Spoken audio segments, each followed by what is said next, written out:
با یکی از آبران‌های خواجگی جماوی آزاد احمد جان صحبت می‌کنیم. احمد جان، مرحمت شما بگید شما چند سال باز کار کسادید؟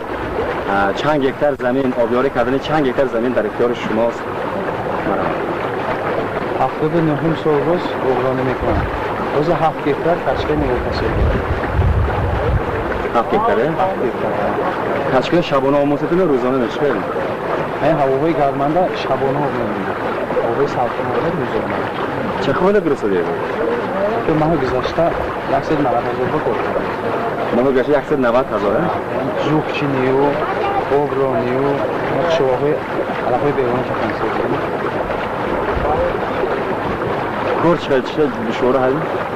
اگه اوب همچنین کمو اوب سر کمتر اوب همه کسی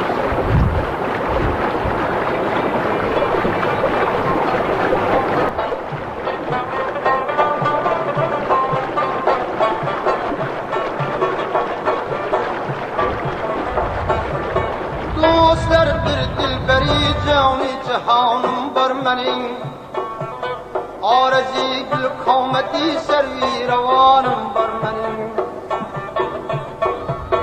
Irkatında roz şebav kılamım var menin Akim aşık halına tavanım var menin Söz işki de besi dağinyanım var menin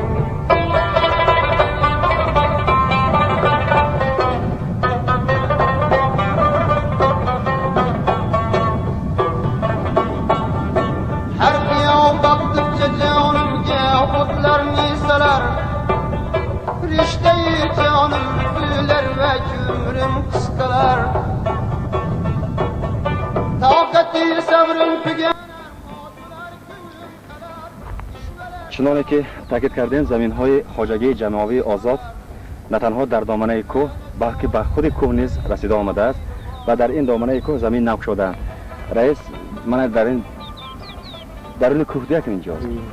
چند هکتار زمین کشیده شد؟ چه کشیدن همه مقصد آینده چی؟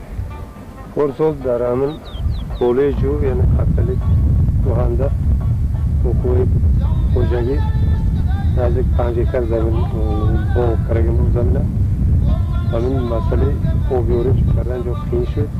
من حاضر بنا دیده استیدم تون لینه کوه الکتریک آورده من ترانسفورماتر گرفت اومدن برای دیگر من میمونه من همین در آخرش آبیاری میکنم بای با یولداشلی اکو آبیاری میکنن که من وظیفه‌شون رو بسازه.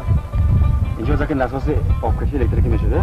پرسول نساسی با یا خود دیزل سالار که بود من وظیفه قرارهای وزیر محکمه شما رخصتام نیست هم تانکس سالار که من لینی الکتریک آورده من وظیفه ترانسفورماتر آوردم که فردا بسازم نمیده.